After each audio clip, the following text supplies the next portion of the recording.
I'm Mel Stewart, and this is the GMM Takeover, the SwimSwam podcast. Joining me today is a three-time Olympian, U.S. Olympic team captain, 11-time Olympic medalist, in fact, the greatest Olympian of his era. And today, he is now the manager of the International Swimmers Alliance. Today, we're talking to Matt Biondi. Thanks, Mel.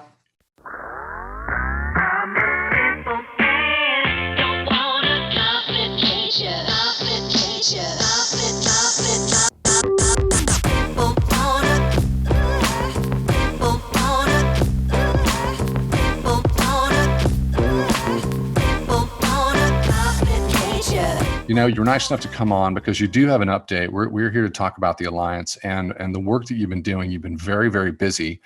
And in fact, this is a bit of a celebration, a historic moment, and an announcement. What would you like to say in your opening statement? Thanks, Mel. Thanks for the opportunity. And, you know, a lot of people have been working very hard for just about 20 months now to start this idea of the International Swimmers Alliance. So back in July of 2019, we got some paperwork together.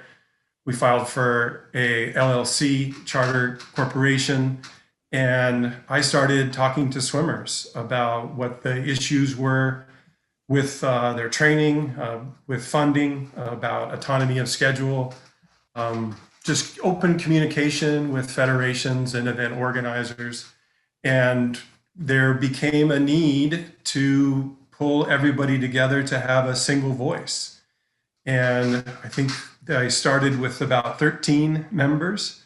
And just after the ISL season in Budapest, we hit 120 swimming members from 31 different countries. So these are not just any swimmers.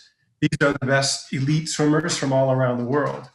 So to be a part of the Swimmers Alliance, the qualifications would need to be a top 20 world ranking in a long course individual event, and or a member of a professional team like the ISL. So we've managed to grow our membership now from 13 to 120 members from 31 countries.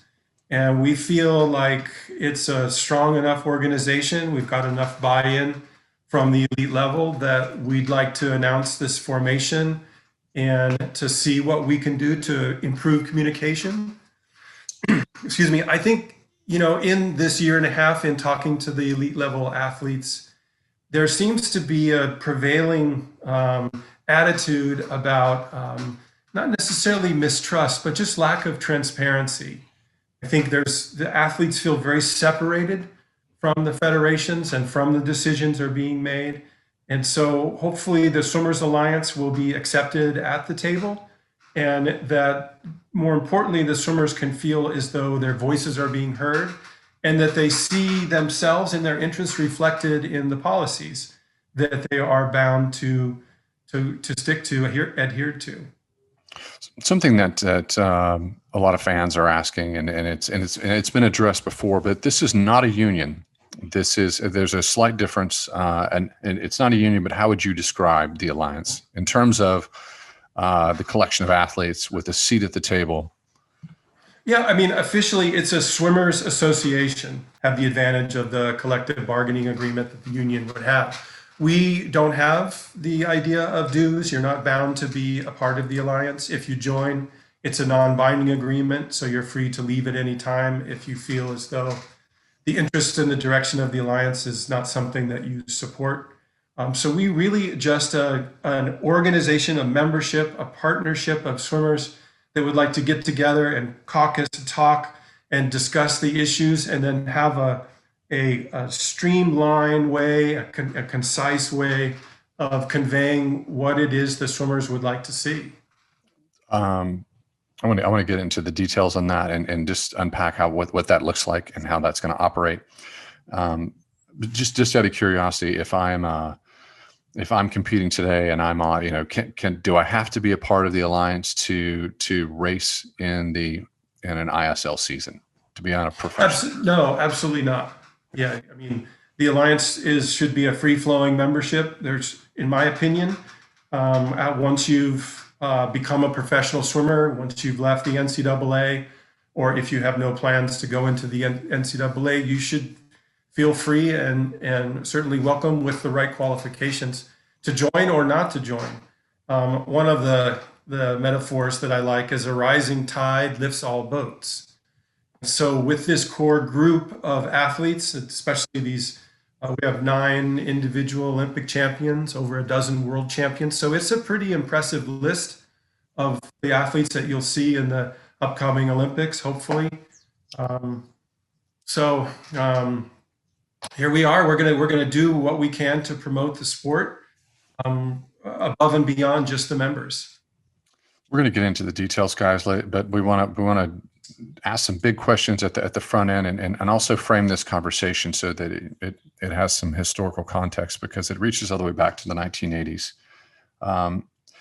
It's my understanding in conversations with you off camera that while everyone's signed on, not everyone wants to be public facing at the moment, but they're signed on. Can you explain why that's the case? It's a position that I understand, and quite frankly, those swimmers are pretty impressive in the sense that they're willing to risk some of their own gains for the greater good, the benefit of the sport. A reason why we need the alliance is just the fear out there that an athlete would be afraid to sign, that the federation might somehow sanction them or prevent them from pursuing their livelihood. So the fact that some swimmers, first of all, won't sign at all for fear of reprisal from federations, and then another group will sign, supports the idea, but would just rather remain anonymous. And I would say the majority of our swimmers are forward-facing, and they're willing to address questions in the media. And something that was important for me when I started to recruit swimmers into the alliance is that everybody has the right to take the position that feels good to them. And some swimmers, I even had one swimmer say, I'm not interested in ever making any money from swimming. I just want to swim for love of country and love of sport, and more power to them. That's certainly an individual's right. So I just like the idea of putting out this information and attracting those swimmers who are of like mind and who are willing to maybe go a little further, dig a little deeper to change the sport for the better. Again, we're going to get into the details, but I have to add some more context from my witnessing Mappiandi on deck in the 80s, in the late 80s into the 90s. When you were an athlete and you brought this fight to the federation, it was heated. There were a lot of it was that argument like your parents were having, and you would leave and go hide in your bedroom because no one's listening. Everybody's talking, but nobody's listening. And it's finger pointing, screaming on deck at international meets. It was very, very heated, and but you also talked to the younger athletes and educated us in a very plain way that made sense. Now you are a man of a certain age, and you're heading up this organization, what I'm reading from your mission and what you shared with me is that there's a lot more wisdom that's being brought to the table. It looks as though you're really focused on collaboration and helping the federations, and that is I'm wondering how much of that is the press release and how much of that is real. And I have my own opinions, but I'd like to know from you. Well, hopefully it's both. It's philosophical, and it also becomes somewhat practical and part of everyday reality, just a healthy relationship. So anyway, going back 30 years ago, I was young and I was idealistic. I wanted change now. I think that was the both the blessing and the crux of youth, is to see something need a change and be willing to speak out about it. It's also true that the relationship with USA Swimming was about as poor as it could be. And, it's a shame because for, a good 7 years, USA Swimming had two faces. It was Janet Evans and myself, until you guys came along, and Summer Sanders, and I was not a part of USA Swimming and talking to kids, and I think I had a good message. So a lot was lost as a result of that from both sides. And I would hope now in my 50s that I'm losing my hair, that I kind of see that there's a different way to approach things, and hopefully that sort of the olive branch in the beginning will help soften things, and that we can be taken seriously. I think that's important. That was something I felt when I was younger, is that we just weren't taken seriously. And then you think about, what is the Olympics going to be without the swimmers? So we deserve a piece at the table, right? We deserve a voice. Hopefully it can, like I said, hopefully it can be one that's cooperative and beneficial to all parties. Improving economic conditions of swimmers. This is a big, big bucket. We were talking before we started recording, and I was trying to nail down the dollars, and from the 60,000 foot level at the IOC, and the numbers that I had were off, but they're big numbers. I was looking at 5 billion based on the IOC's website, but it sounds like it's closer to 7 billion or more. And what's funny is that this is the revenue. It's 73% TV rights, 18% sponsorships, then it's other, and then it's 10% goes to IOC admin, and then 90%, that all magically goes to the athletes and Olympic Games support. What's the reality of that? What is the reality of that 90%? How much of that 90% actually makes it to athletes? Well, I think that's sort of the basis of the formation of the alliance, is that we really don't know.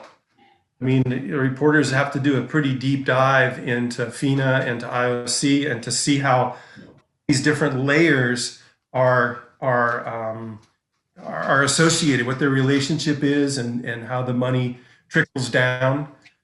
From what I've seen in review, the fat seems to be in the travel budgets and real estate renovations. So the attitude of the swimmers is that these volunteers are living pretty good lives. They're traveling first class and 5-star hotels and 21-course meals, and I think there's a great deal of resentment.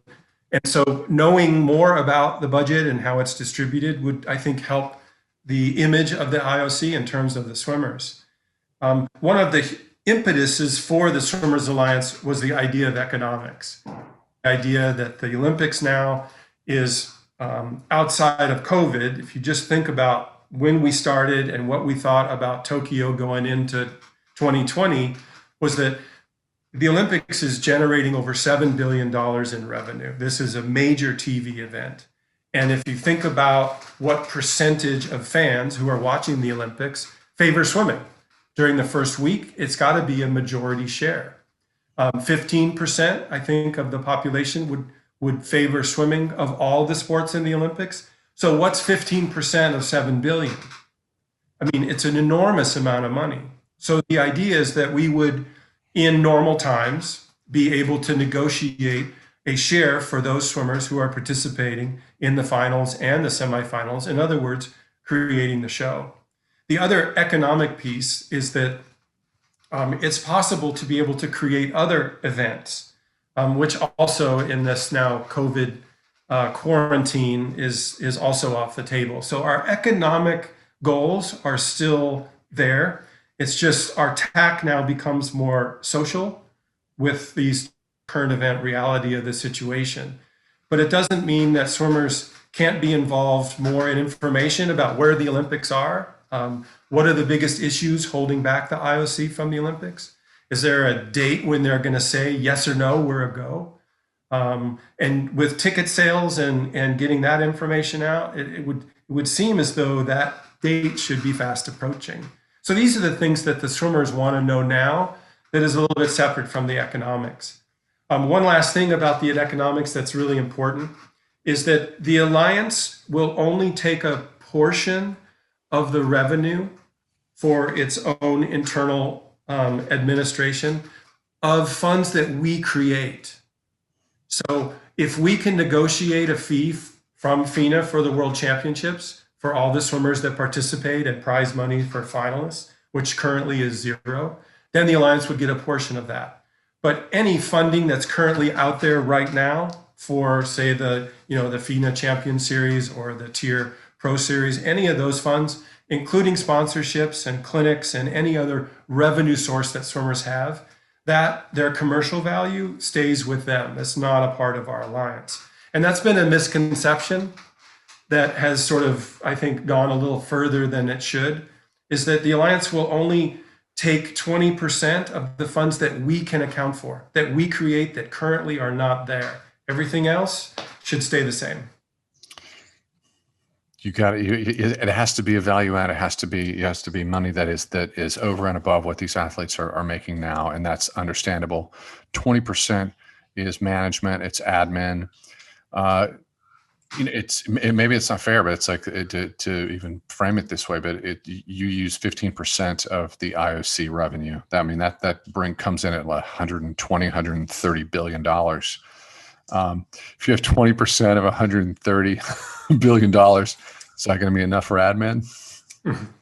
Well, even at 100 million, the payout for the athletes would be significant enough for them to have some financial security. I mean, many of them right now, to be perfectly honest, are living just a little bit better than they were when they were college students. There's not a retirement plan. I mean, healthcare extends not necessarily to their significant others or spouses or family members. Each federation seems to be different, which is another issue. Also, just about fair treatment of the federations.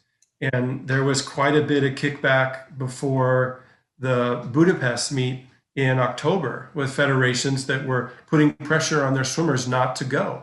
I mean, this was a great financial opportunity. And unfortunately, the Australians, for many different reasons, were not able to partake and probably lost out of about $2 million in total revenue that could go to help support the athletes. Last year, the pandemic globally would have been a desert of non-swimming, not a drop of water if it hadn't been for ISL. ISL, was it in terms of real race competition.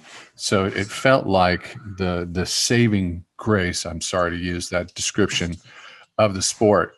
I can tell you on our end, on the media side, it was very robust, but it was mostly celebratory about, wow, we can watch some fast swimming. In terms of the breakdown of the board that's going to oversee the alliance, it's based on what you share with me. It's my understanding there'll be 6 athletes chosen by the swimmers, 4 admin, 4 managers on the management side. Right, 6 and 4 chosen by the management. And so how does that work, and how did the athletes react to that type of board makeup? So when we hit 120 members in Budapest, I held a meeting in the hotel, and the turnout was much better than I thought. We had over 100 swimmers in the room. I think not all of them were members, but that's okay. They were curious to see what was going on. The coaches came and trainers, and it's kind of an exciting development in our sport. And it was at that time that the swimmers felt comfortable to be able to move forward to elect 6 of their peers to represent on the board. So in Budapest, we had a meeting, over 100 swimmers attended, not all of them members, coaches and trainers. They came, which was fine, just they were enthusiastic, and it's an exciting development in our sport. So it was at that time that the members felt as though we should move forward in establishing the board. And so in December, we issued ballots. The members all had an opportunity to vote. Of the 6, we decided to honor our gender equal, gender neutral policy. So we chose 3 men and limited it to 3 men and 3 women. This has been a development, and really been the wheels have been greased because of the International Swimming League. And there's been a tremendous amount of support, which is also in the background. It's been legal. and in terms of this evolving into what we see now as the alliance. And it's and I was told when I sat down with everyone managing the ISL from the outset, they're like, no, we need to have a mirror organization, which is an association, a union or association, to really balance this out and professionalize what professional swimming should be. And this should reach well beyond the International Swimming League. In terms of media reaction and just people not having enough information, there's been a lot of people have their own opinions. They're like, why does, how much power does the ISL have with the alliance? And there sounds like we have 4 board positions. Can you address that topic and tell me, what sort of autonomy do the athletes have in terms of their relationship with the International Swimming League? How's that relationship going to work? It's very important to the swimmers, and this was very clear from our meeting in Budapest, that the alliance is completely autonomous from any federation and any event organizer. And obviously, the ISL was named specifically as an organizer. And, the ISL is not perfect, and they'll admit that. They have made mistakes. They try to address it. I think what's working so well in that relationship is that the swimmers' voice is being heard, accommodations are being made. Certainly the health and safety issues were addressed, and the meet and all the matches were pulled off flawlessly without anybody getting sick. And that was an issue that the swimmers had. So the alliance really is designed to be completely autonomous. And, the thing that that's so crazy to me when people are resistant to the idea of the swimmers having a voice is that this is happening everywhere, in all sports, in other Olympic sports, in professional sports. I was just looking that the NFL Players Association, their union started in 1956, but was not officially recognized until 1968. It was 12 years before the NFL owners and management would recognize. And now it's totally normal. The referees have their own association to address issues. So this is a very normal, acceptable part of sports, in business. And for whatever reason, it's sort of swimming has just managed to stay in that old amateur structure. And it's curious as to the forces that are resisting that change. And I think the more that we go down this road and start to integrate with federations and event organizers, I think we'll find out more and more what those forces are that are preventing swimmers from having a voice. Bringing it back to our listeners, if they're out there, there's some things that are details that you can put under your hat. All revenue for the International Swimmers Association is that's the budget we're pulling from. 80% goes to the athletes, only in new dollars. 20% goes to admin, and we're having a situation where this is going to be six athletes on the board. We have the names of them. We're going to name them here in a minute, if we can. Can we name them? Yes, of course. If I can pronounce Cromoy de Joho. Chroma de Yo-Yo. So that would be Ranami. Yeah. For the Netherlands, and Leah Neal from the United States, and then Katinka Hozu, who, by the way, has been carrying this torch for longer than I started.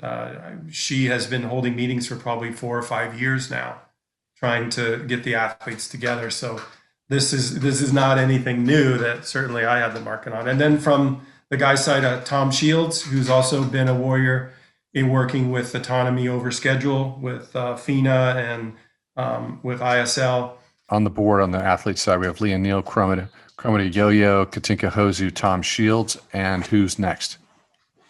Chad Leclose from South Africa, probably one of the most respected and well-liked swimmers amongst the swimming community. And then Brett Hayden from Canada, the senior who had the most first place votes of anybody. So he was a very popular choice, and we're glad to have his senior leadership. And then we have you're rounding out the board, but we can get to that later. It sounds like we can pick that up in another interview. What's in terms of where are those new dollars? Because there's the IOC, but then the IOC pays, they trickle down their rights revenue to FINA, and I've heard that number. I've heard a lot of different numbers, and it's and trying to get the numbers is not always the easiest thing. But at a certain point, I thought it was 30 million a quad just from the IOC. Is that correct? I'm not familiar with the budget side of things. Yeah, it's a very FINA has been a very difficult organization to work with. We're on the media side, we're interfacing all the time, and but if you work with USA Swimming, lots of communication. Swimming Australia, Swimming Canada, British Swimming, federations do a great job. FINA it's stressful and frankly annoying and infuriating at times. But I'm a FINA athlete. I'm a FINA world champion. I have a great affection for FINA, but I heard there was 30 million. And I've also heard among talking to some peers and some people in the business world that number really from the IOC should be more on the order of at a starting point, 300 million. But so there's a question here. The question is, do you sit down with FINA as a seat at the table, or do you start with the IOC? Are you doing both? I would hope both. I would at the very least, I think, written correspondence could be addressed in a respectful way. Hopefully there'll be in the future some face-to-face, some relationships to be able to have a person that we could be able to talk to. But remember that we're still sort of in diapers, crawling along, coffee tables. This is the beginning, and it's a long-term process. Realistically, for negotiating in the Olympics, maybe Paris would be the earliest, maybe even Los Angeles. I don't know. In reality, FINA and the IOC need to take these developments seriously, because at some point they'll realize that their greatest asset are the athletes. And what corporation do you know of that doesn't pay their employees anything? It's a very strange business model, and one quite advantageous to the organizations that govern them. And ultimately, the swimmers will have the opportunity and the right to participate in the Olympics or not. And it's a big stretch for the athletes to think about right now, not going to the Olympics, because there are other events that are more interesting and more profitable for them to be able to go to. A business decision. I mean, look at the Dream Team in '92. Their bread was buttered with the professional league, and the Olympics was fun, and they played golf and helicopter rides and won a gold medal. And then, summertime came and they wanted to rest their knees and spend time with their kids, and rightfully so. The other thing is public opinion. And, the Ted Stevens Act from the late 90s, trying to increase transparency, communication, athlete representation, accountability for programs that they say they're going to do. So I think public opinion and politicians would certainly be on the side of letting Olympic athletes earn some financial rewards for their participation. And the money is out there. It's just a matter of, are we going to respect the athletes? And if they don't, eventually the athletes will have other choices, and the Olympics will slowly fade away. In terms of our experience when we were competing, you've taken a few trips to the Olympic Games, 3 World Championships. When I think back on it, a part of my memory is what I call the Blazeratis. Do you know what the Blazeratis are?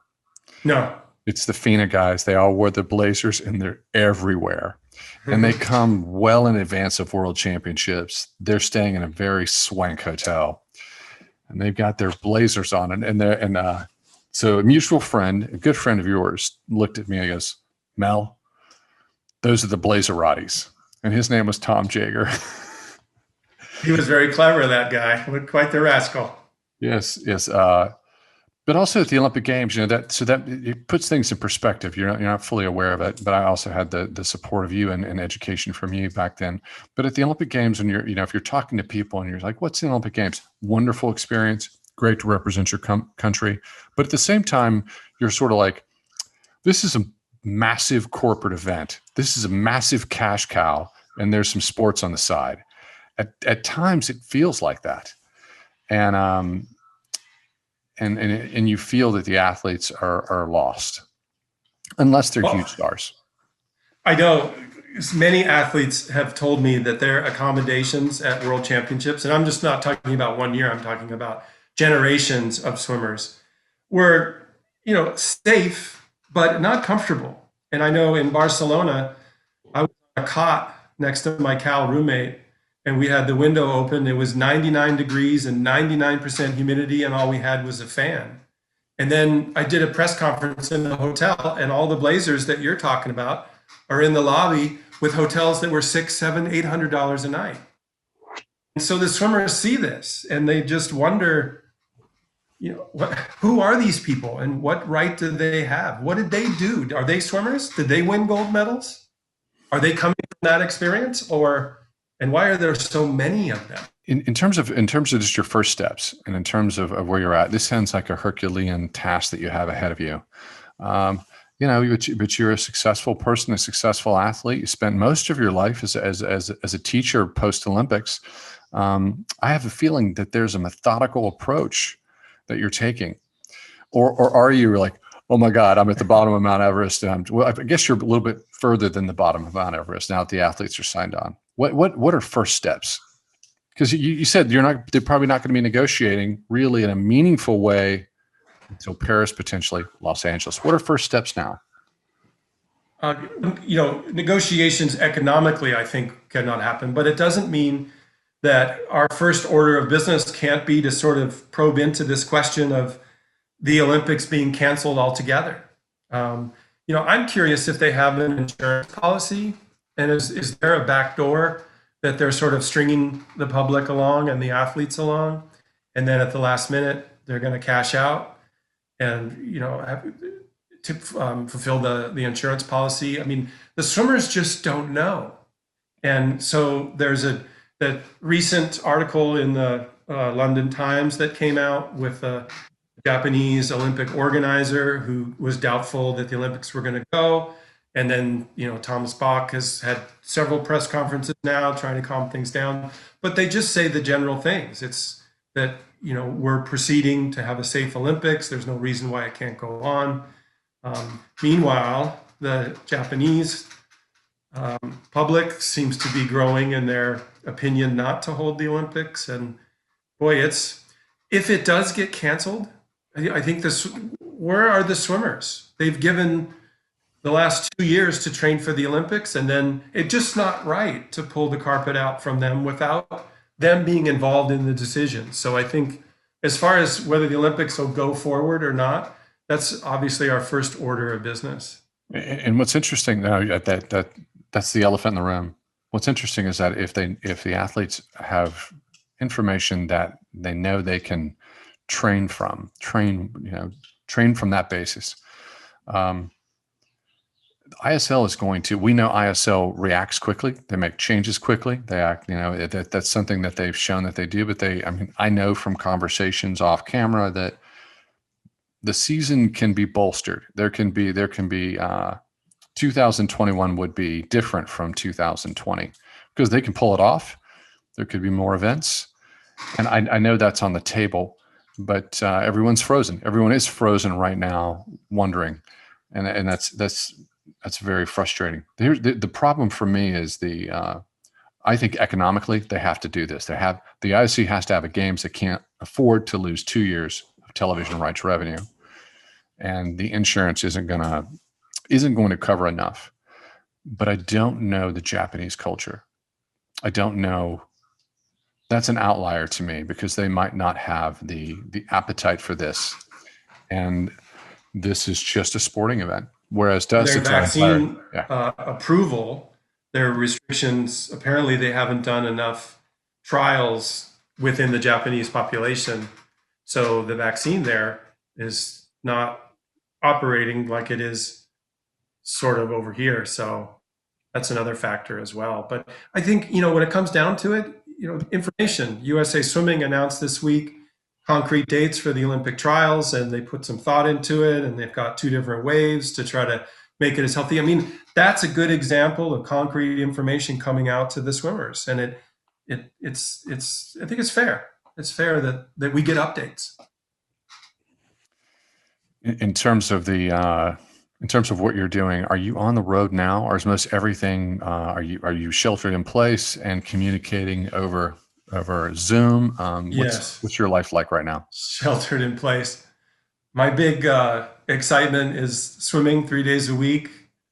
I get out with the masters team, and we're two in the lane at opposite ends and wearing the mask in and out and all that. I would have to say this: you're a brave man. Most of the time, when you have that many Olympic medals and you jump in a Masters pool, it's like you've got a target on your back. Everybody's trying to beat you in warm up. In warm up, and they all do. The best moment was when my son was, at the time, I think he was 15 or 16, came blowing by me, and that's a hard day when an Olympic champion dad starts losing to his son. Cheat this time. He did it fair and square. Sorry about that. I'm sorry. I'm sorry that okay. It's just more of the same to come. I'm sorry, but at the same time, I wish I was there, because if I'd captured video, I wouldn't have asked permission to run it. that would have been exclusive. We would have gone. I can just tell you, it wasn't a close race either. So you're legit. You can still swim. You get that beautiful stroke. You could. You went like 54 100-meter free a few years ago. Is that right? That was a few years ago. I got no more pop. It's like I look like a sloth getting off the blocks. There's just like slow motion. And once I get in the water, I'm okay. But it's just a little different body I'm working on right now. So we're winding down, and I did have something that just is interesting to me in terms of leadership. When you're working with young athletes, they're not going to have your decades of experience, worldliness. How are you managing the swimmers' expectations in the Alliance? Because this is a marathon, something you experienced personally. How are you managing their expectations? Just trying to listen to them. From that meeting in Budapest, several swimmers had asked, what's going on with the Alliance? I haven't heard anything lately. So, and it's a valid point. Even if we're just trying to gain members, the swimmers have expressed to me more of a need to know that the Alliance is out there, that we're trying, what we're working on, what we're waiting for. So that's really the only expectation that I've felt from them, is just to keep me informed. I think there's a great sense of pride. All the swimmers who have joined on have done so because they have some altruistic feelings about their participation. They really see this not just in terms of dollars and in terms of the sport, but more of like a moral argument that this is just the right thing to do. And if some of us pay a price for it, certainly, Oscar Robinson, Johnny Unitas, Gordie Howe, all those guys were trailblazers in athlete representation in the pros, in the major sports in the United States, and they paid a price for it. So I just would like to try to minimize that price and again, get back to this idea that we, as all separate entities working together, can create something better than is currently there. It doesn't have to be a win-lose situation. The sum of our parts can be greater than the whole. We have 2 ISL seasons in the can. A lot of people look at one benchmark for success. They look at television ratings, and that's not a fair benchmark if you understand the sports industry now. It's measured in social reach, because frankly, in this day and age, people are consuming their media in bites. ISL social reach is extraordinary. It is a very large footprint, mostly because all of the athletes are individual ambassadors pushing ISL content across individual channels. However, so I'm bullish on ISL. However, if ISL doesn't make it, and I'm not saying that's the case, I'm just saying in a scenario where they don't make it, where does the alliance stand? I think we stand in the same place that we would if the ISL continues to be successful. The swimmers will need representation. I mean, FINA's not going anywhere. The Olympics aren't going anywhere. Swimmers aren't going anywhere.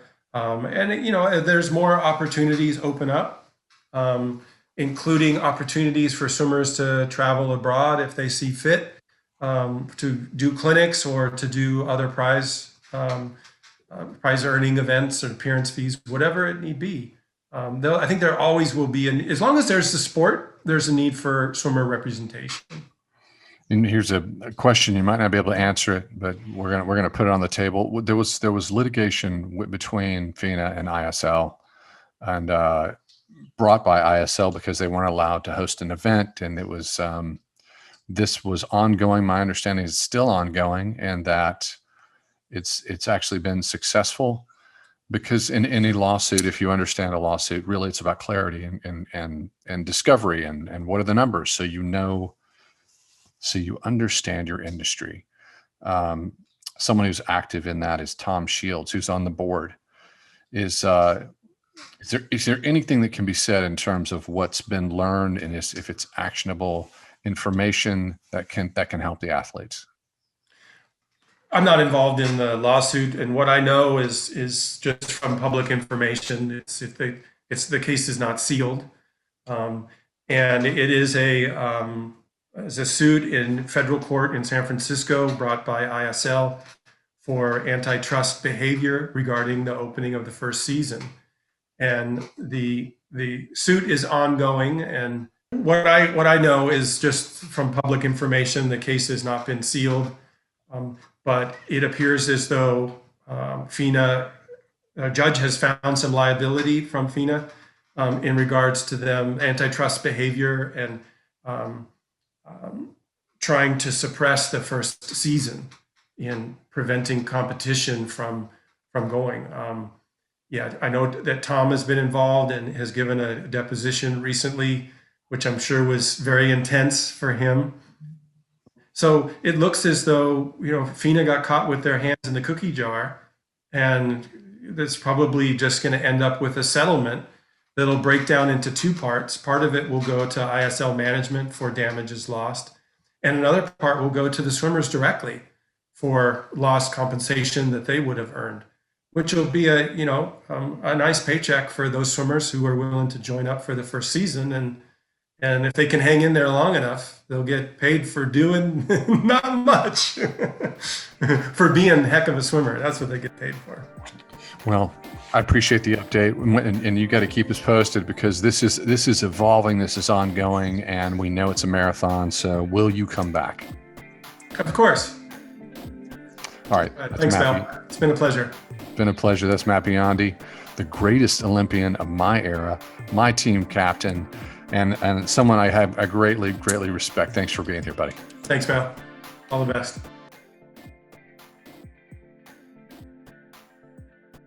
You've been listening to the SwimSwam podcast. Stay tuned for new episodes every week. You can take SwimSwam podcast on the go by subscribing on your favorite podcast platform. Look for links in the description below, and be sure to subscribe to our YouTube channel for more videos as well.